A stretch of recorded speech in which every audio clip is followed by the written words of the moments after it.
Discovery of India పుస్తకం చదువుతూ, భారత్ ఏక్ ఖోజ్ ధారావాహిక చూస్తూ భారతదేశాన్ని అర్థం చేసుకుంటున్న మన శ్రోతలందరికీ మళ్లీ స్వాగతం. నమస్కారం.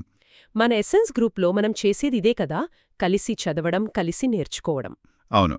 ఈరోజు మనం 5వ భాగంలోకి వెళ్తున్నాం. ఇది మనల్ని నేరుగా మహాభారత ప్రపంచంలోకి తీసుకెళ్తుంది. ఇవి కేవలం కథలు కావు, మన చిన్నప్పుడు అమ్మమ్మలు, నానమ్మలు చెప్పిన కథలు. మన ఆలోచనల్లో, మన సంస్కృతిలో కలిసిపోయిన గాథలన్మాట. నిజమే. ఇక్కడొక ఆసక్తికరమైన విషయం ఉంది. చాలామంది రామాయణం కథ మహాభారతం కంటే పాతదే అనుకుంటారు. అది నిజమే కూడా. అవును, కథగా పాతదే. కాని పండితుల ప్రకారం, అంటే మహాభారతం గ్రంథంగా రూపుదిద్దుకోవటం రామాయణం కంటే ముందే జరిగి ఉండవచ్చు. అలాగా? పురావస్తు ఆధారాలను బట్టి చూస్తే కురుక్షేత్ర యుద్ధం క్రీస్తుపూర్వం 850 ప్రాంతంలో జరిగి ఉండవచ్చని ఒక అంచనా. అంటే దాదాపు 3000 ఏళ్ల క్రితం జరిగిన కథ ఇది. 3000 ఏళ్ల క్రితమా? సరి, ఇప్పుడు ఈ 5వ భాగంలోకొస్తే కథ పాచికల ఆటతో మొదలవుతుంది. అవును, అత్యంత కీలకమైన ఘట్టం. నాకెప్పుడు అంటే ఆ సన్నివేశం చూస్తున్నప్పుడు ఒకటే ప్రశ్నొస్తుంది. ధర్మరాజు అయిన యుధిష్ఠిరుడు ఎందుకు ఆగలేదు? ఒకదాని తర్వాత ఒకటి ఓడిపోతున్నా శకుని మాయ తెలిసి కూడా ఎందుకు ఆటను కొనసాగించాడు? అది కేవలం అతని క్షత్రియధర్మమా, లేక ఏమంటారు, జూదంపై అతనికున్న బలహీనత? ఇది చాలా మంచి ప్రశ్న. ఇక్కడే మహాభారతంలోని పాత్రల సంక్లిష్టత బయటపడుతుంది. యుధిష్ఠిరుడు ధర్మానికి కట్టుబడినవాడే కానీ ఆయనకు జూదమాడటం ఒక బలహీనత. ఒకసారి ఆటకు ఆహ్వానించిన తర్వాత ఒక రాజుగా వెనక్కి తగ్గడం ధర్మం కాదని ఆయన నమ్మకం. శకునే ఆ బలహీనతను, ఆ ధర్మాన్ని రెండింటినీ వాడుకున్నాడు. ముందు సంపద, తర్వాత రాజ్యం, తమ్ముళ్ళు, చివరికి తనను తాను కూడా. అవును, తనను తాను కూడా పందెంలో పెట్టి ఓడిపోయాడు. ఒక వ్యక్తి తన ధర్మానికి ఎంత గుడ్డిగా కట్టుబడితే అది ఎంత పెద్ద వినాశనానికి దారితీస్తుందో చెప్పడానికి ఇదొక ఉదాహరణ. అక్కడితో ఆగలేదు కదా, అసలు కథ అక్కడ మొదలవుతుంది. సరిగ్గా. దుర్యోధనుడి ప్రోద్బలంతో శకుని ఇప్పుడు ద్రౌపదిని పందెంలో పెట్టమని యుధిష్ఠిరుడిని రెచ్చగొడతాడు. ఓడిపోయిన తర్వాత దుర్యోధనుడు ఆమెను సభకు ఈడ్చుకురమ్మని ఆదేశిస్తాడు. అప్పుడు ఆమె అడిగిన ఒకే ఒక్క ప్రశ్న మొత్తం కథ గతిని మార్చేస్తుంది.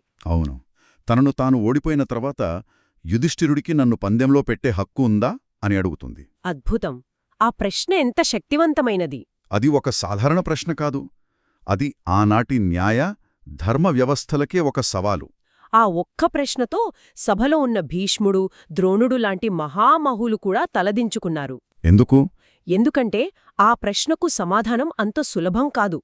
స్త్రీ కేవలం పురుషుడి ఆస్తి కాదనే వాదన అందులో ఉంది. చూడండి, ఒక వ్యక్తి బానిస అయ్యాక అతని ఆస్తికి కూడా అతను యజమాని కాడు. అవును, నిజమే.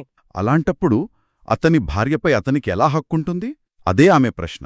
అంటే ఆ కాలంలోనే స్త్రీలకు ఇంతటి వాదనాపటిమ, హక్కుల స్పృహ ఉండేవన్నమాట. మనం అనుకున్నట్టు సమాజం పూర్తిగా పురుషాధిక్యం కాదంటారా? ఖచ్చితంగా. ద్రౌపదీ పాత్రే దానికి నిదర్శనం. అంతేకాదు, ఆమెకు 5గురు భర్తలు ఉండటం కూడా ఒక ముఖ్యమైన సామాజిక సూచిక. బహుభర్తృత్వం గురించి మాట్లాడుతున్నారు. అవును, బహుభర్తృత్వం అంటే ఒక స్త్రీకి ఒకరికంటే ఎక్కువ మంది భర్తలుండటం. ఇది పూర్తిగా పితృస్వామ్య వ్యవస్థ.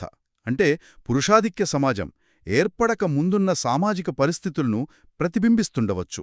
ఆసక్తికరంగా ఉంది. ఇక్కడే మనం మహాభారతం యొక్క పరిణామాన్ని కూడా గమనించాలి. మొదట ఇది జయ అనే పేరుతో కేవలం 8800 శ్లోకాల యుద్ధకథ. అంతేనా? కేవలం యుద్ధకథేనా? అవునా. కాలక్రమేణా ద్రౌపది ప్రశ్న, గీతాలాంటి తాత్విక చర్చలు చేరి 1,00,000 శ్లోకాల మహాభారతంగా మారింది. కథతో పాటు సమాజం, దాని ఆలోచనలు కూడా పరిణామం చెందాయనగానికే ఇదే నిదర్శనం. సరే, ఇక కథలోకొస్తే ఆ తర్వాత జరిగిన అవమానం, వస్త్రాపహరణం ఇవన్నీ పాండవులను 13 ఏళ్ల వనవాసానికి, అజ్ఞాతవాసానికి పంపుతాయి. ఇక్కడ ధారావాహికలోనూ చాలా కథల్లోనూ ఒక పెద్ద గ్యాప్ వస్తుంది. 13 ఏళ్లు చాలా పెద్ద సమయం. ఆ 13 ఏళ్లు వారిని మానసికంగా ఎలా మార్చివుంటాయి? వాళ్లు ప్రతీకారంతో రగిలిపోతున్నారా, లేక శాంతినే కోరుకుంటున్నారా? చాలా ముఖ్యమైన పాయింట్ ఇది. ఆ 13 ఏళ్లు కేవలం శిక్షాకాలం కాదు, అది వారికొక తపస్సులాంటిది.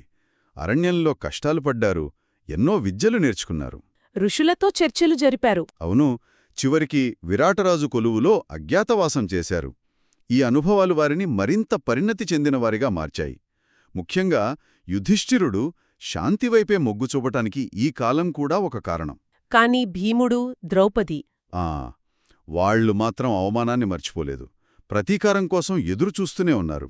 ఈ అంతర్గత సంఘర్షణతోనే వారు తిరిగి వచ్చి తమ రాజ్యాన్ని అడుగుతారు. వనవాసం పూర్తయ్యాక శాంతి చర్చలు మొదలవుతాయి. పాండవులు చాలా సహేతుకంగా ప్రవర్తిస్తారు కదా. చాలా. యుద్ధం వద్దని, తమకు కనీసం 5 ఊళ్ళిచ్చినా చాలని అంటారు. కాని దుర్యోధనుడు ఒప్పుకోడు. సూది మొన మోపినంత స్థలం కూడా ఇవ్వను అని తెగేసి చెబుతాడు. శ్రీకృష్ణుడు రాయబారిగా వెళ్ళినప్పుడు దుర్యోధనుడు చెప్పే మాటలు వింటే ఆశ్చర్యం వేస్తుంది. అతను తనను తాను ఒక విలన్గా చూడటం లేదు. ఒక్క నిమిషం, ఆ వాదన ఏంటో కొంచెం వివరిస్తారా? ఒక క్షణం దుర్యోధనుడి వైపు నుంచి ఆలోచిస్తే అతను జూదంలో న్యాయంగానే గెలిచాడు కదా. ఇది చాలామంది అడిగే ప్రశ్నే. ఓడిపోయిన వాళ్లు రాజ్యాన్ని మళ్లీ అడగటం ఎంతవరకు సమంజసం? అతని వాదనలో ఏమైనా నిజముందా? మీరు అడిగింది సరైన పాయింటే. దుర్యోధనుడి వాదన కూడా అదే. నేను జూదంలో రాజ్యాన్ని గెలుచుకున్నాను, ఇందులో నా తప్పేముంది, నన్ను ఎందుకు నిందిస్తున్నారు అంటాడు. వారు ఓడిపోయి అడవులకు వెళ్లారు, ఇప్పుడు తిరిగి వచ్చి రాజ్యాన్ని అడుగుతున్నారు, ఇది ఏ రకమైన న్యాయం అని ప్రశ్నిస్తాడు. అంటే తనని తాను సమర్థించుకుంటున్నాడు పూర్తిగా. చివరికి నేను క్షత్రియుణ్ణి, శత్రువు ముందు తలవంచడం కంటే యుద్ధంలో వీరమరణం పొందడమే నా ధర్మం అని వాదిస్తాడు. తన దృష్టిలో అతను కేవలం తన క్షత్రియ ధర్మాన్ని పాటిస్తున్నాడు. అధికారంలో ఉన్నవారు తమ చర్యలను ఇలాంటి ఉన్నతమైన ఆశయాల పేరుతో సమర్థించుకోవడం, ఇది ఈనాటికి వర్తిస్తుందేమో. ఖచ్చితంగా. ఇది ఈనాటి రాజకీయాల్లో కూడా మనం చూసే ఒక సైకలాజికల్ ప్యాటర్న్. ఏమంటారు? నిజమే. సరే, దుర్యోధనుడి వాదనతో శాంతికి అన్ని దారులు మూసుకుపోయాయి. ఇక మిగిలింది యుద్ధం ఒక్కటే. అవును. కురుక్షేత్రంలో ఇరు సైన్యాలు మోహరించాయి. లక్షలాది సైనికులు సిద్ధంగా ఉన్నారు. కాని అసలైన యుద్ధం కత్తులతో మొదలవకముందే అర్జునుడి మనస్సులో ఒక పెద్ద యుద్ధం మొదలైంది. అవును. మహాభారతంలో అత్యంత కీలకమైన ఘట్టం భగవద్గీత ఇక్కడే పుట్టింది. ఆ సన్నివేశం ఎప్పటికీ మర్చిపోలేం. అర్జునుడు రథం మీద నిలబడి ఎదురుగా చూస్తాడు. అక్కడ శత్రువులు లేరు. తన తాతగారైన భీష్ముడు, గురువైన ద్రోణాచార్యుడు, తన సోదరులు, బంధువులు అందరూ తనవాళ్లే. వాళ్లను చూసేసరికి అతని చేతిలోని గాంధీవం జారిపోతోంది. నేను యుద్ధం చెయ్యలేను అని కుప్ప కూలిపోతాడు. నాకు విజయం వద్దు, రాజ్యం వద్దు, సుఖాలు వద్దు. నా వాళ్లను చంపి నేను పొందే ప్రయోజనమేమిటి కృష్ణా అని తన బాధను వ్యక్తం చేస్తాడు. ఇది కేవలం ఒక యోధుడి భయం కాదు. ఇది ఒక మనిషిలోనే తీవ్రమైన నైతిక సంఘర్షణ. అవును. ఆ సమయంలో అర్జునుడి సారథిగా ఉన్న శ్రీకృష్ణుడు చేసిన ఉపదేశమే భగవద్గీత. కృష్ణుడు చెప్పిన మొదటి మాట, ఎవరికోసం శోకిస్తున్నావ్? ఆత్మ శాశ్వతమైనది, శరీరం మాత్రమే నశిస్తుంది. మనిషి పాతబట్టలు విడిచి కొత్తవి ధరించినట్లే ఆత్మ ఒక శరీరాన్ని విడిచి మరొకదాన్ని ధరిస్తుంది. కాని ఇక్కడ నాకో సందేహం. కేవలం ఆత్మ శాశ్వతం, శరీరం కాదు అని చెప్పడం ఒక యోధుడికి సరిపోతుందా? అంటే తను చంపబోయేది తన తాతయ్యను, తన గురువును, కళ్ల ముందు కనిపించే ఈ బంధాలను, ఈ నైతిక బాధ్యతను అంత తేలిగ్గా పక్కన పెట్టగలమా? ఇది తాత్వికంగా వినడానికి బాగున్నా ఆచరణలో సాధ్యమేనా? మీ సందేహం సరైనదే. గీత కేవలం ఆత్మ గురించి చెప్పి ఆగిపోలేదు. దాని తర్వాత కర్మసిద్ధాంతాన్ని వివరిస్తుంది. కర్మసిద్ధాంతం కర్మణ్యేవాధికారస్తే మా ఫలేషు కదాచన అంటే కర్మ చేయడంపై మాత్రమే నీకు అధికారముంది, దాని ఫలంపై లేదు. ఫలాన్ని ఆశించకుండా పనిచేయమని. సరిగ్గా. ఫలాన్ని ఆశించకుండా నీ కర్తవ్యాన్ని అంటే నీ ధర్మాన్ని నువ్వు నిర్వర్తించు అని బోధిస్తాదు. ఇక్కడ అర్జునుడి ధర్మం క్షత్రియుడిగా యుద్ధం చేయడం. అది అతని వ్యక్తిగత ఇష్టాయిష్టాలకు అతీతమైనది. ఓహో. ఇది వ్యక్తిగత బంధాలకు, సామాజిక బాధ్యతకు మధ్య జరిగే ఒక సార్వత్రిక పోరాటం. కృష్ణుడు అర్జునుడిని భావోద్వేగాలను చంపుకోమని చెప్పడం లేదు, వాటిని అధిగమించి తన కర్తవ్యాన్ని నిర్వర్తించమని చెబుతున్నాడు. అంటే వ్యక్తిగత ఇష్టాలు, బాధల కన్నా సమాజం పట్ల మనకున్న బాధ్యత గొప్పెదని అర్థం చేసుకోవాలా? ఒక విధంగా అంతే. అర్జునుడి సంఘర్షణ మనందరిది. మన జీవితంలో కూడా ఎన్నోసార్లు వ్యక్తిగత ఇష్టాలకు, మనం నిర్వర్తించాల్సిన బాధ్యతలకు మధ్య నలిగిపోతాం. నిజమే. ప్రతిరోజూ ఏదో ఒక రూపంలో ఈ సంఘర్షణ ఉంటుంది. ఆ సమయంలో ఏది సరైనదో నిర్ణయించుకోవటానికి గీత ఒక మార్గదర్శిగా నిలుస్తుంది. ఇది కేవలం యుద్ధభూమికి పరిమితమైన ఉపదేశం కాదు, జీవితమనే కురుక్షేత్రంలో ప్రతి మనిషికీ వర్తిస్తుంది. అద్భుతంగా చెప్పారు.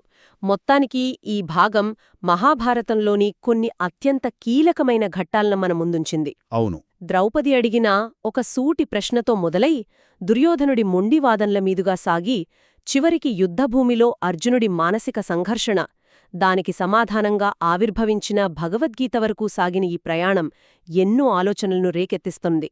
ఆలోచింపజేసే స్వరంతో ఈ చర్చను ముగించే ముందు ఒక్క ప్రశ్న గురించి ఆలోచిద్దాం. తప్పకుండా. అర్జునుడికి ఎదురైనట్లే మన జీవితంలో కూడా మన వ్యక్తిగత బాధ్యతలకు, అంటే స్వధర్మంకి, మరియు సమాజం మన నుండి ఆశించే పాత్రలకు, అంటే యుగధర్మంకి మధ్య సంఘర్షణ ఎదురైనప్పుడు మనం ఏ మార్గాన్నెంచుకుంటాం? మంచి ప్రశ్న. ప్రాచీన కావ్యంలోని ఈ నైతిక సందిగ్ధత నేటి మన ఆధునిక జీవితంలో నిర్ణయాలు తీసుకునేటప్పుడు ఎంతవరకు ఉపయోగపడుతుంది ఆలోచించండి.